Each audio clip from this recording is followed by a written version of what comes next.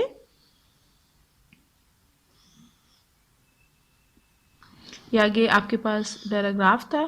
Next ہے کور the wound, یعنی زخم کو اچھی طرح باندھیں. Bandage can help keep the wound clean and keep harmful bacteria out. پٹی کی وجہ سے ایک تو آپ کا زخم صاف رہے گا، اور دوسرا نقصان دہ بیکٹیریا اس پر اٹیک نہیں کر سکتے. After the wound has healed enough, اگر زخم اچھا بھر گیا ہے، صاف یا درست ہو چکا ہے، to make the infection unlikely, زخم اس قدر درست ہونے پر کہ انفیکشن کا امکان نہ رہے، یعنی انفیکشن جو ہے وہ بالکل ہو کے نہیں ہو سکتا. ایکسپوجر ٹو دا ایئر، تو پھر ہوا لگوا لیجیے اس کو. ول اسپیڈ واؤنڈ ہیلنگ، تو اگر پھر آپ اسے کھلا چھوڑ دیتے ہیں، ٹھیک ہے، تو پھر وہ آپ کے زخم کو بھرنے میں امداد کر سکتی ہے. اس کے بعد نیکسٹ ہم پڑھتے ہیں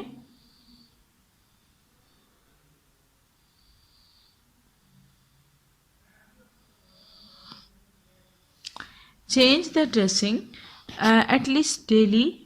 آپ اپنی جو ڈریسنگ ہے یعنی پٹی ہے اس کو روز چینج کریں.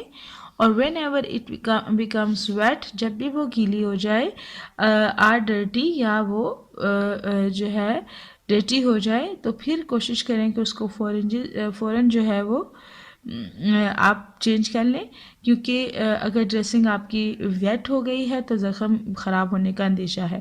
If you are allergic to the adhesives, لیکن اگر آپ کو ایسی پٹی سے الرجی ہے جس کے اندر کچھ چپکنے کے لیے انہوں نے جیسے پلستر وغیرہ کے اندر انہوں نے ایڈیسیوز لگائے ہوئے ہوتے ہیں، چپکانے والی چیزیں لگائی ہوتی ہیں، تو پھر جو ہے switch to the adhesive free dressing. ایسی پٹی استعمال کریں جس میں ایڈیسیوز کا استعمال نہیں ہوا اور اسٹرائل گاز یا جالی جو ہوتی ہے پٹی نما اس کا استعمال کریں. Held in place with paper tape, اور اسے پیپر ٹیپ سے چپکا دیجیے.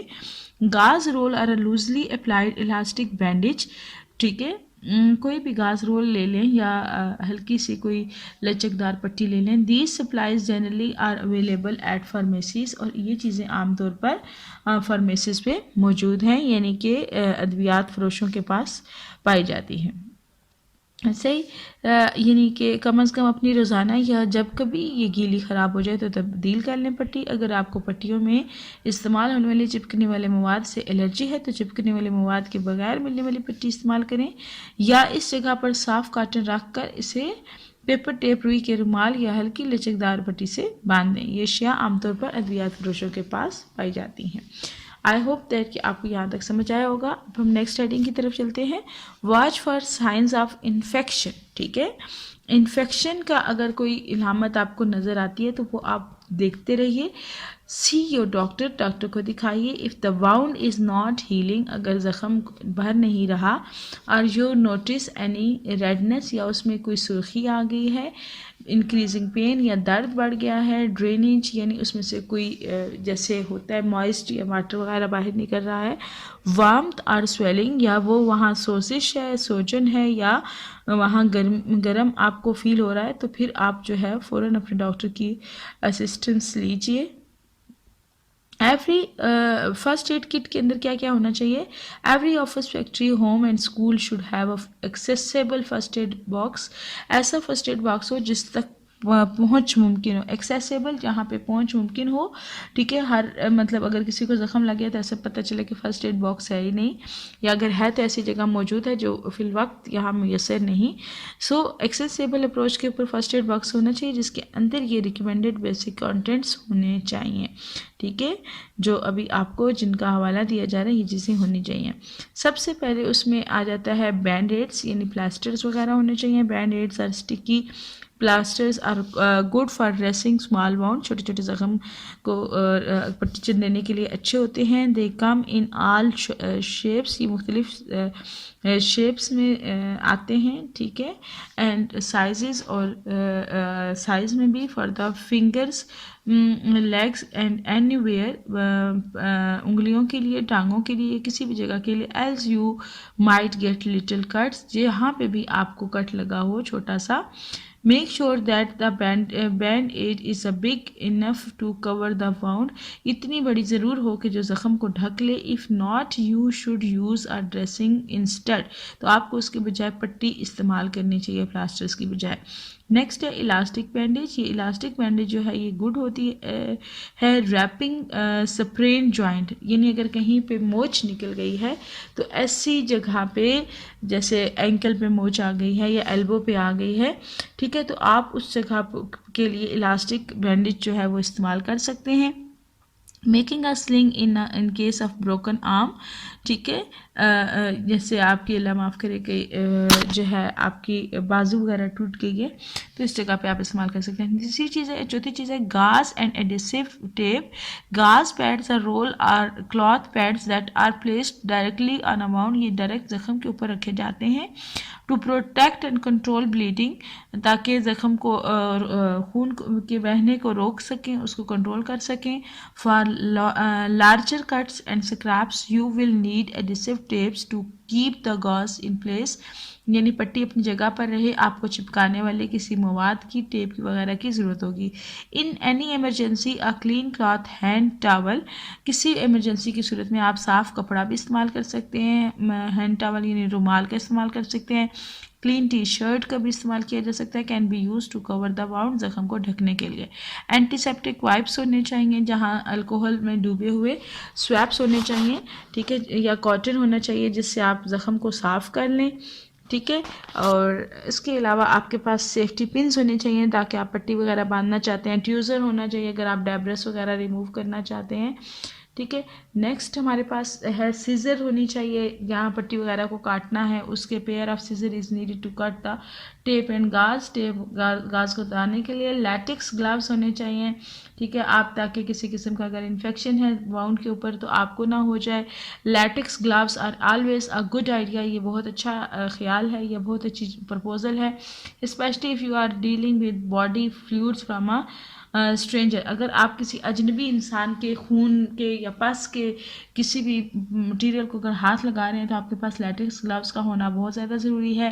کیلامائن لوشن ہونا چاہیے جو کہ سوتھنگ سن برنس اینڈ اسٹنگس، یعنی اگر آپ کو کوئی ڈنگ یا کوئی سن برن وغیرہ ہے تو اس کو سوتھ کرنے کے لیے، اس کو آرام پہنچانے کے لیے استعمال کیا جائے.